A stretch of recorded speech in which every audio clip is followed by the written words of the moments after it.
Chapter 988, Joint Operation.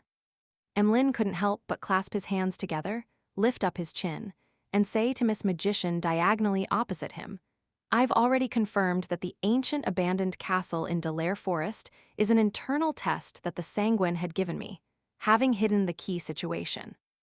With that said, he felt as though a weight had been lifted off his chest. He no longer felt as hesitant, embarrassed due to the difficult situation he was in. He surveyed the area and looked for Ma'am Hermit's and Mr. Hanged Man's reaction. He realized that they appeared to have expected it, showing no signs of surprise. From the looks of it, they had already an idea when Miss Magician mentioned the problem with the intel. Emlyn nodded his head in secret and added before Miss Magician replied, "I'm very sorry. I will refund you the £300 for the intel fee. In addition, I'll pay you another £300. Also, I will punish the Sanguine who deliberately omitted information." Although Mr. Moon always wears a proud demeanor, he's rather sincere when a mistake has been made. He didn't find an excuse to push the blame onto. "However, I've already obtained the ancient wraith's cursed item and remnant spirituality, so the matter is already over. He didn't deliberately wish to cause harm to me and Zio. There's no need for me to get so much compensation." Fors remembered Zio's exhortations. Without looking at her, she said, "It's only a matter of oversight. There's no need for compensation. Just refunding me for the intel fee is sufficient." Just as she said that, she suddenly thought of something.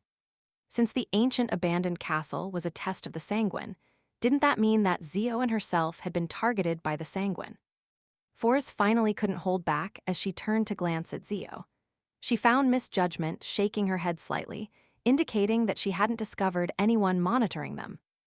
This. Fors felt puzzled and found it inexplicable. She then allowed her thoughts to wander as she recalled the situation back then.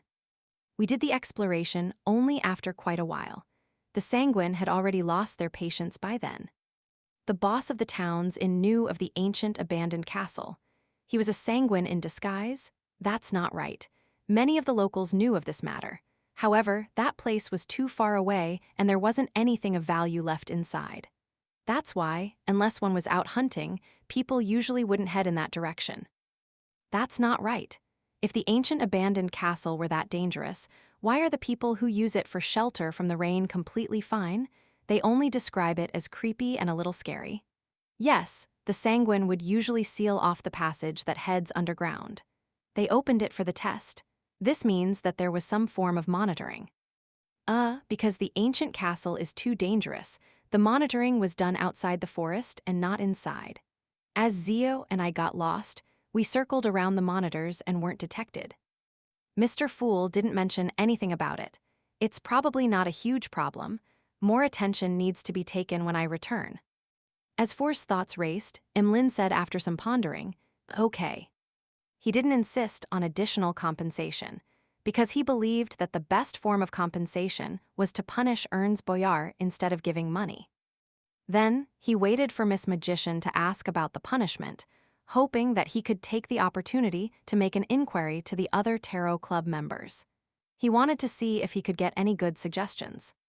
As for Fors, upon considering that it was an internal matter for the Sanguine, and that although she was a victim, Mr. Moon hadn't offered a plan for action, she decided not to press further in consideration for his feelings. Instead, she decided to wait for the conclusion to see if it was satisfactory. The palace that looked like a giant's residence turned silent as the mood turned odd. Audrey looked opposite her and glanced to the side. Pursing her lips, she curiously asked, "Mr. Moon, how do you plan on punishing that Sanguine?" "Phew." Emlyn silently exhaled as he subconsciously looked at the world. He did so because of orders from the higher-ups. "I believe that this mistake isn't something that deserves payment with his life." In between the lines, Emlyn was implying that Mr. World didn't need to intervene in this matter. There was no need to escalate the matter.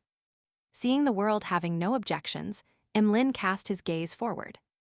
"I plan on leading that Sanguine to a particular cathedral of the Church of Earth Mother in Backland." Having participated in so many tarot gatherings, even if he couldn't be concerned about certain details, he knew the requirement of hiding matters regarding himself in the real world. Therefore, he didn't mention the Harvest Church. The Church of Earth Mother only has one cathedral in all of Backland. That's the Harvest Church. The rest are all in the outskirts and surroundings villages. Leonard held back his laughter as he looked up at the dome above. You wish to have the beyonders of the Church of Earth Mother purify that sanguine, Fors blurted out in surprise. From her point of view, this was no different from directly killing the person in question. Emlyn was momentarily at a loss for words. At that moment, Katlia interrupted. The Church of Earth Mother has the habit of inducting the sanguine into the church, converting their faith and making them priests or bishops. I see. With thoughts in mind, Audrey glanced at Mr. Moon without letting him notice it. Getting that sanguine to become a member of the clergyman, to pray daily at the cathedral and do voluntary work, so as to cleanse the heart. He would be stuck doing this for a very long period of time. Mr. Moon's plan for punishment is really vicious. However, I like it. That fellow nearly made me and Zio turn into ancient wraiths due to the corruptive powers behind the door. Fors instantly felt her interest piqued as she asked, Mr. Moon, how do you plan on luring the sanguine into the Cathedral of Earth Mother? Have you worked out a plan? Perhaps I can provide some help. You have to be careful. You mustn't enter the Cathedral of Earth Mother in order to punish him. That way, the only thing you can do is to request Mr. Fool for help. Of course, that might be something Mr. Fool wishes to happen, allowing him to have someone on the inside of the Church of Earth Mother. After saying that, Fors silently added. Upon hearing that, Leonard nearly laughed out. He was extremely certain that Mr. Moon was the Harvest Church's Emlyn White. Clearly, this sanguine was already a priest of Earth Mother. This is slightly akin to a drowning person pulling others in. Leonard held back his laughter, glanced at the world, and he found that his former colleague didn't seem perturbed. He appeared extremely somber. He couldn't help but think, is this the power of a clown, or is it a state that Klein is accustomed to? At the end of the long mottled table, the fool Klein nearly covered his mouth. He never expected Emlyn to be so creative. This was a little like multi-level marketing, yet it's a little different. After all, it's not necessarily a good thing for Emlyn to know of that. Klein leaned back into his chair as he awaited the development with piqued interest. He had always kept in mind Miss Justice's advice during his last treatment session about not always wearing a thick mask. He tried his best to do so when opportunities arose so as to maintain a healthy mental state.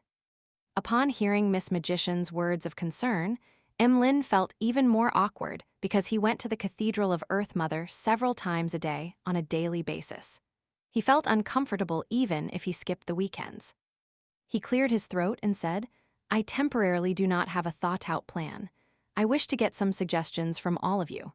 Yes, I hope that we do not have too intense a battle. It's difficult to ensure that the matter doesn't escalate, and I also do not wish for my identity to be directly exposed.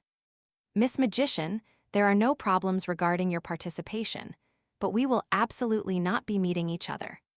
His idea of not directly exposing his identity meant that he didn't mind that Ernst Boyar and the other sanguine could guess that he did it. It was a way to instill shock and awe in them, but it was best that there wasn't any obvious evidence. Fors tersely answered, as she mimicked the other experienced members of the Tarot Club. First, you need to tell us what sequence that sanguine is roughly at and what he's good at. Emlyn was already prepared as he answered. It's equivalent to sequence 5. He's quite experienced and is good at creating the effects of the full moon. Effects of the full moon. Fors was taken aback as she turned agape, but was unable to say a word. After Emlyn finished the introduction, Fors said with a hollow chuckle, I recall that I have other matters to tend to. It might not be convenient for me to participate in this matter. When in a state similar to the full moon, she would hear Mr. Door's ravings. And this meant that she would instantly be heavily injured by the target, losing all her combat strength. Emlyn frowned slightly, displeased with Miss Magician's sudden change in attitude. At this moment, Zio, who had been listening silently, said, I can participate. I just need a portion of the spoils. Miss Judgment's tone is very firm. It's like she wants to exact vengeance. Emlyn mumbled silently to himself and glanced at Ma'am Hermit and Mr. Hanged Man, only to discover that they temporarily had no intention of speaking. It appeared as though they wished to observe what kind of plan the Backland members of the Tarot Club could come up with. As this involved her friends and how it could be the first mission that the Tarot Club members would participate in at the same time, Audrey was rather intrigued. After some observation, she said in deliberation, "I can hypnotize that sanguine, allowing him to enter the Cathedral of Earth Mother himself. However, to not expose ourselves and to ensure a high chance of success, it's best that he's in a lost or half-dazed state while I hypnotize him. Mr. Moon, can you do that?" Emlyn was summarizing his powers and items to consider a solution when Leonard suddenly laughed. "That's simple, but I'll only be responsible for making that sanguine unconscious. Of course, the premise is that there's sufficient intel, and it depends on how we go about taking action." Just as he said that, Zio nodded and said, "I'm good at tracking and investigation. You can leave intel matters to me." "All right.